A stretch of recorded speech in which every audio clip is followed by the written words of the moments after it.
Hey there, everyone. This is James Colburn, author of Succeed, and I've got a special guest with me here today, and it's Hal Elrod. Hal is the author, best-selling author of The Miracle Morning, and has an interesting story.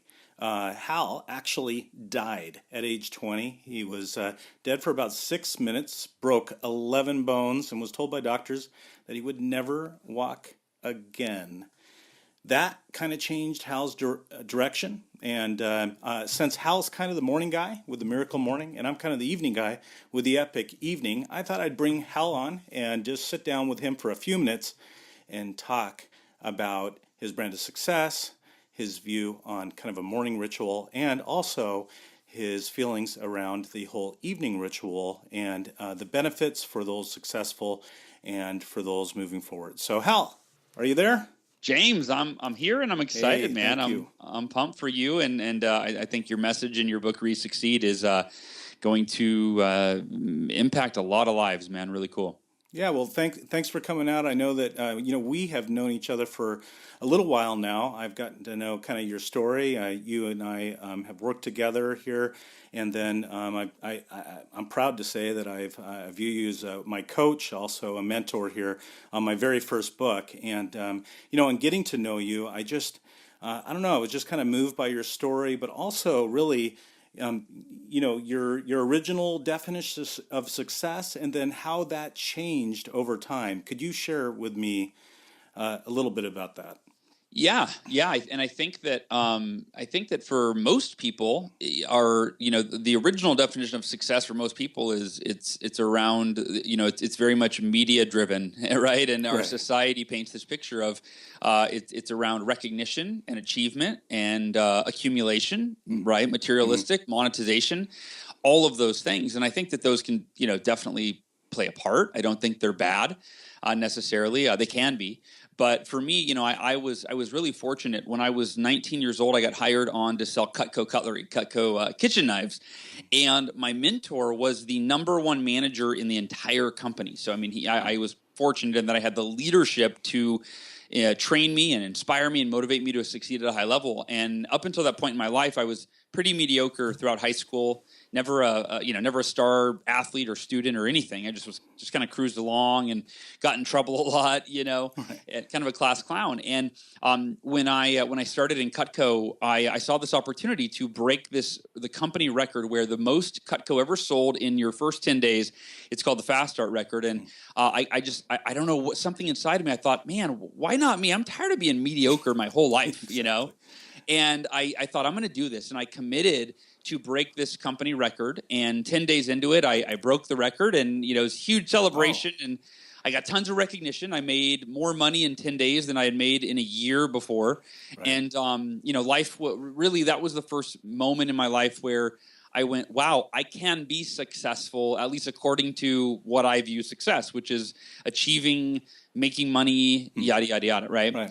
And a year and a half later, as you know, but if your listeners may not know, I was driving home from giving a speech at a sales conference, and my car was hit head on by a drunk driver at 70 miles an hour.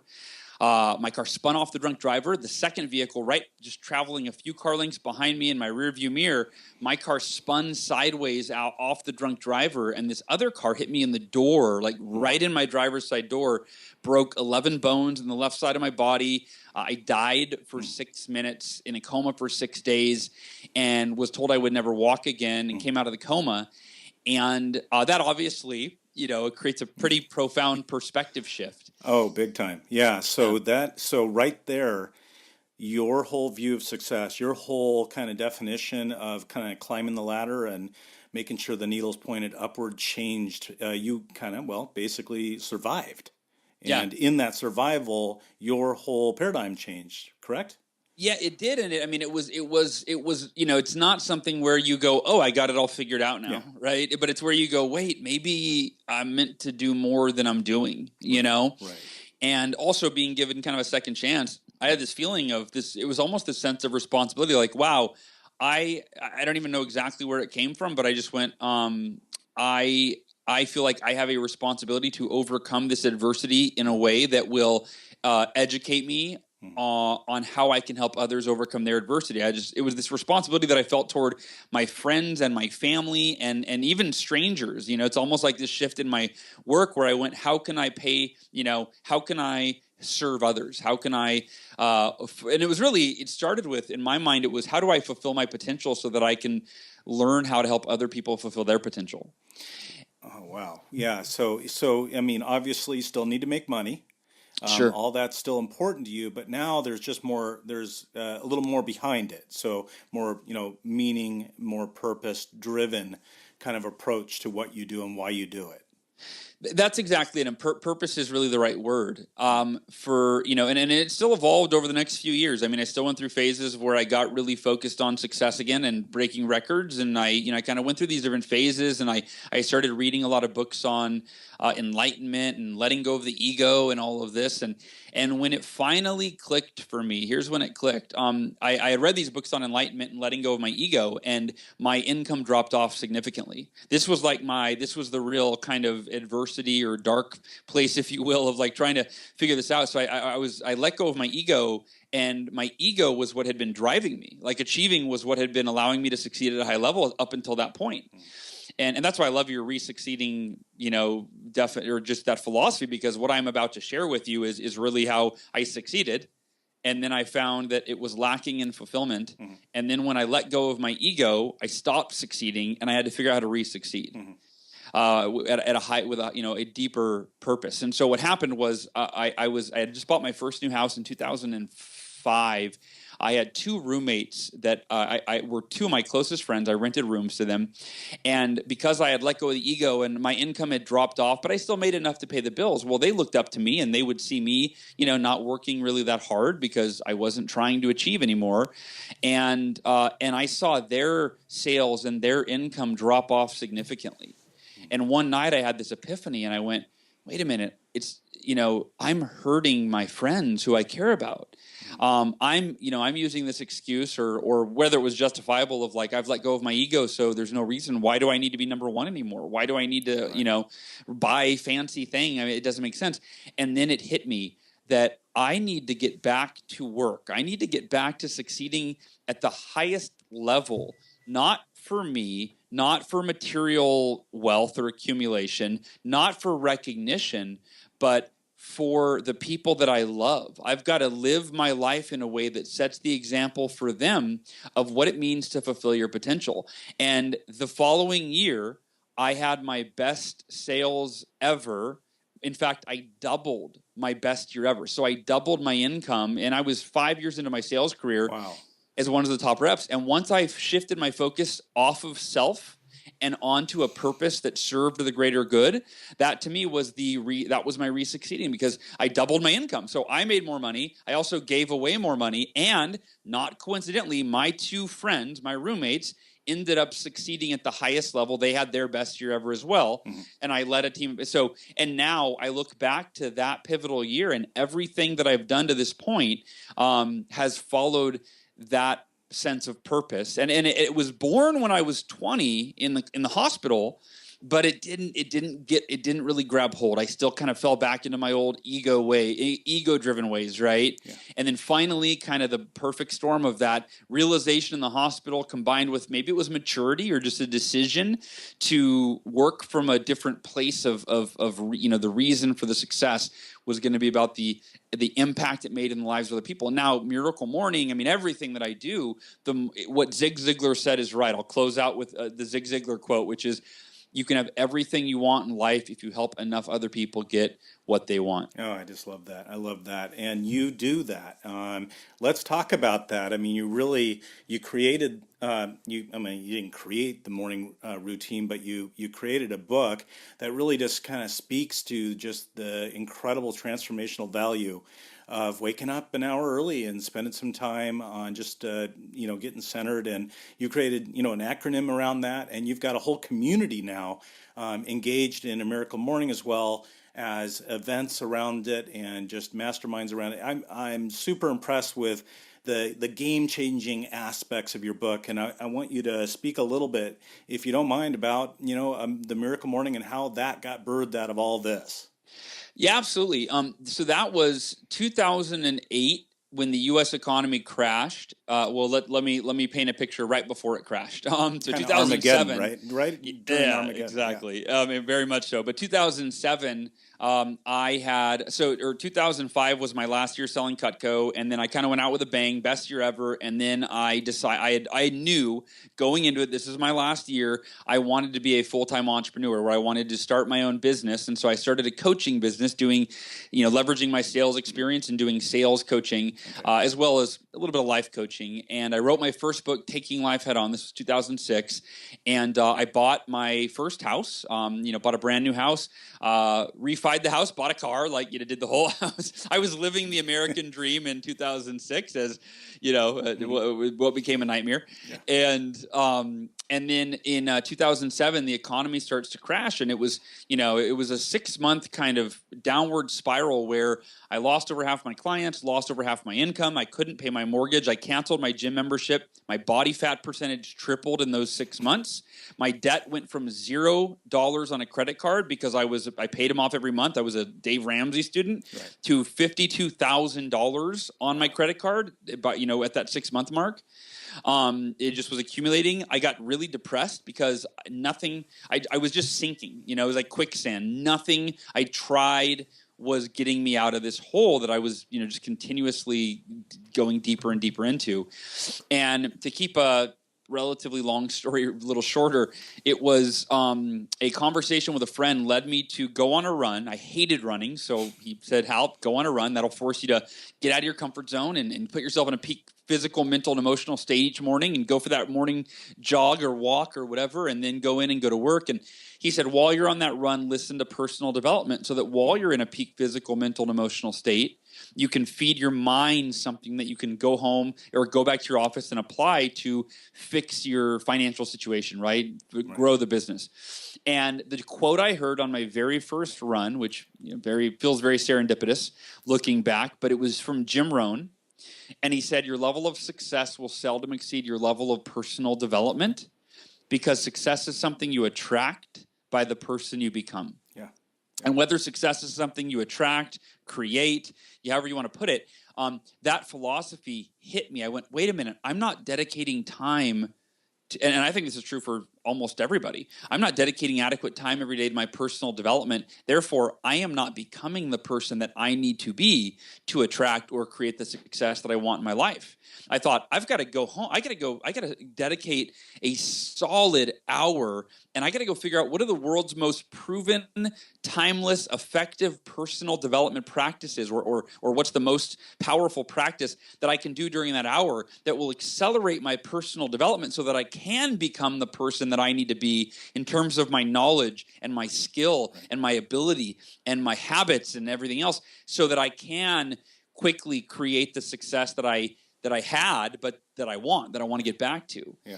And this is like re-succeeding number 2, right? It's just okay, I succeeded, then I re-succeeded, then now I'm failing, And well, I love that you asked the question. I mean, rather than, grabbing a piece of paper and starting to create a list of exactly what you should do, you said, what could I do? And, it's not like you set out to write a book that would catch on. And that was the goal. The goal was to ask the question and then listen. And that's what you did. Yeah, and I learned that from the same friend and now business partner, John Berghoff, who encouraged me to go for this run. He has taught me for many years. It took me a while to get it, but he goes, Hal, stop having all the answers and start asking all the questions. Yeah, right. And the whole, the quality of our questions is the most important thing about us. It's true. It's true. And whenever I will share an idea, I go, hey, here's what I think what we should do. And he goes, that's a great idea. Let's frame it in the form of a question. Yeah, what might that look like? All right. Yeah. He's the question king. But so for me, I go on a quest online. And when I say a quest, I just essentially spent an hour Googling what are the best personal development practices, of the world's most successful people, millionaires, billionaires, yada, yada, yada. And I was looking really for the one. I was like, what's the number one practice that will have the biggest impact for me? and I mean, that's our society. We want it easy. Like, is there an app for that? Is there, and I could not, as I'm researching, and when I say researching, I'm reading articles on Forbes and Fast Company and, Oprah.com and Huffington Post. And I have a list, I'm making a list of the common practices I keep seeing. And I'm not going to hide them. I'll tell you what they are. So meditation, affirmations, visualization, exercise, reading, and journaling. Those are the 6 that kept coming up and they were deemed, any of the world's most successful people by most people's measure of, whether it's their, success in business or in philanthropy or in, they're the famous actors or actresses or whatever, like they, top 1%ers in their field, athletics, whatever it was. Right. And so I have a list of 6 practices, and I'm going, none of these are like, I keep trying to figure out what's the best one, and none was the best. They were all the best. They were all equal, depending on who you asked. And so then the epiphany, I went, wait a minute, what if I did all of these? What if I did the 6 most powerful, proven, timeless personal development practices known to man that are sworn by, which I've dabbled in all these. None of them were new. If you're listening, you're probably going, yeah, I've heard of those. You didn't tell me something I don't know. But I go, but I'm not doing them every day. None of them every day consistently, and definitely not 2, 3, 4, 5, or 6 of them. I thought, what if I did all 6? And then the final question was, when in the hell am I going to fit in an hour of personal development, right? And I'm looking at my schedule. I'm trying to figure it out. I'm going, well, maybe I could do it at night. And I'm going, I'm not on at night. I'm tired. I'm fatigued. Yeah. And so as much as I was not a morning person, James, I went, that 5 a.m. was staring at me because I woke up at 6 a.m. every day because I had to get ready for work. Oh, yeah. 5 a.m. was the staring at me. And I go, I'm going to do it. I'm going to do it. Yeah. I'm going to do it. And I'm going to get it. I got up at 5 a.m. the next morning. I did it. And to wrap up this story, less than 2 months. And by the way, again, like you said, it wasn't a book idea. It wasn't called the Miracle Morning. I started calling it my Miracle Morning personally. 2 months after doing it, I had more than doubled my income.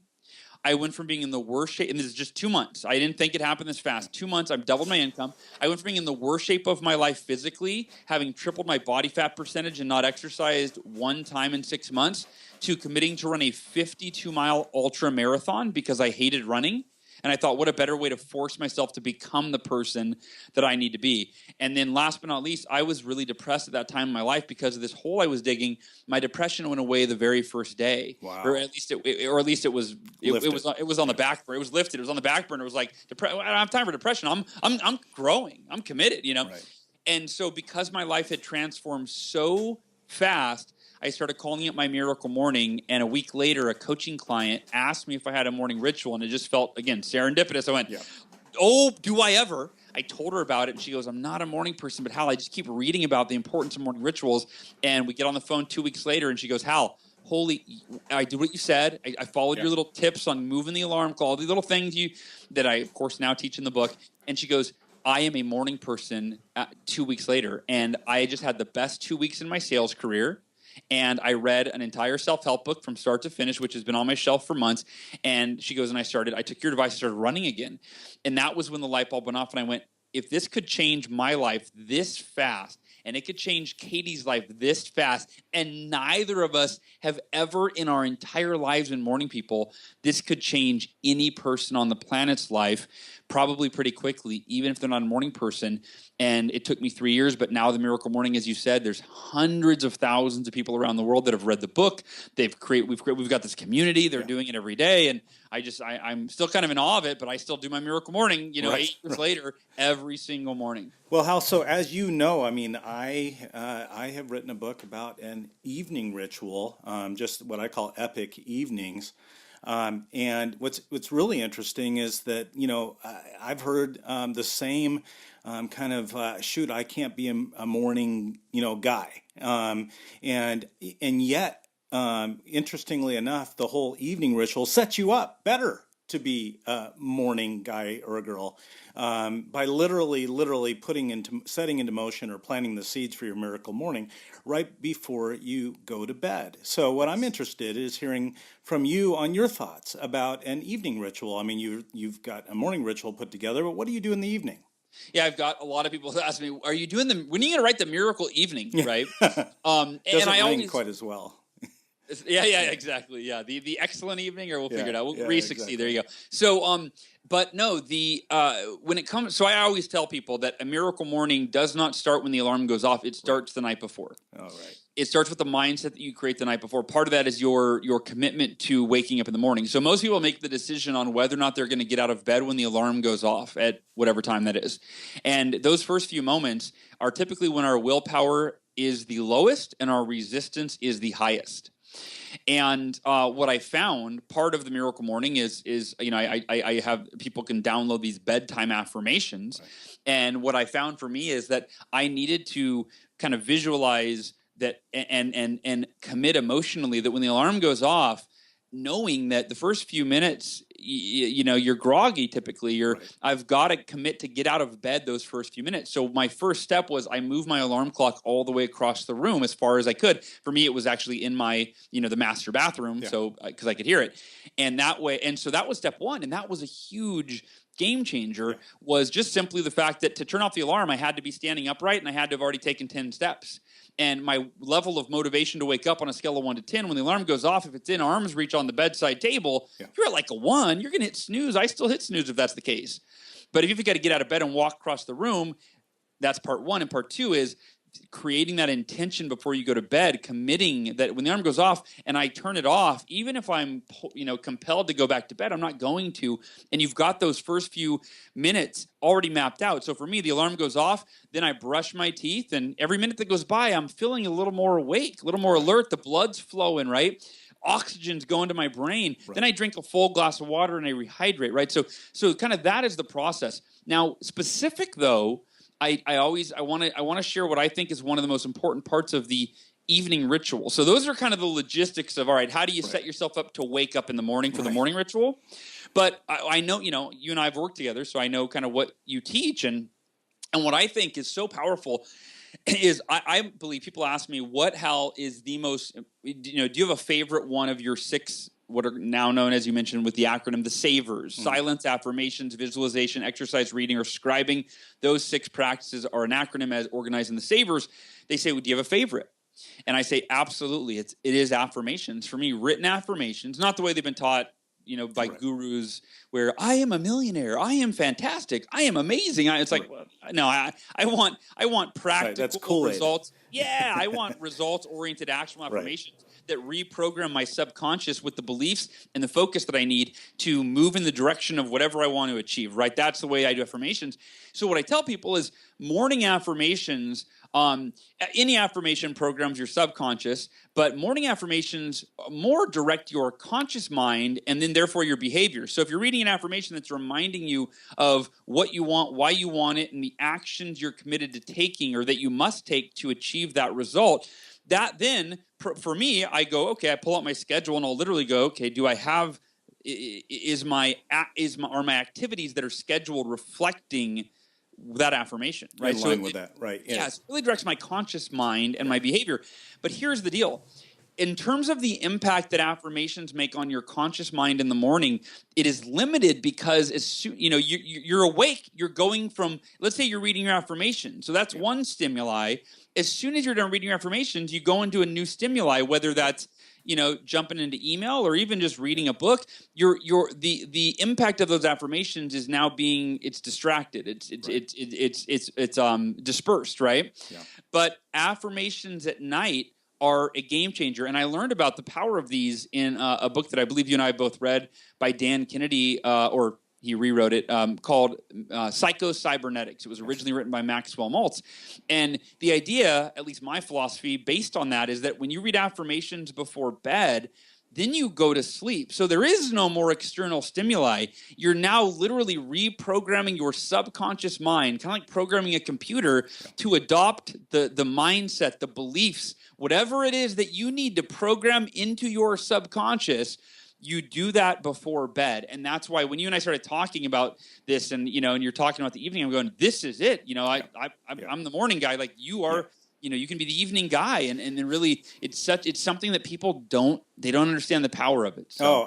I so appreciated the work we did together and just establishing that, because I had been writing these questions down kind of in essence, sleeping on it, like most of us do when we're struggling with, similar to your kind of when you went on the run, kind of working through kind of the next step for yourself. And, for me, I wasn't able to exactly kind of nail exactly why this was so powerful. I just knew it was powerful. So, you introduced me to Psycho-Cybernetics, an amazing book, and actually similar to your Jim Rohn quote, um, Maxwell Maltz says you can't outperform your self-image, Yes, which I yes. just love. Absolutely love that. And it doesn't mean just, drink a bunch of Kool-Aid and believe you're more than you are. But interestingly enough, though, if your self-image is limited and if you just try to stretch yourself to kind of push beyond the already poor self-image you have of yourself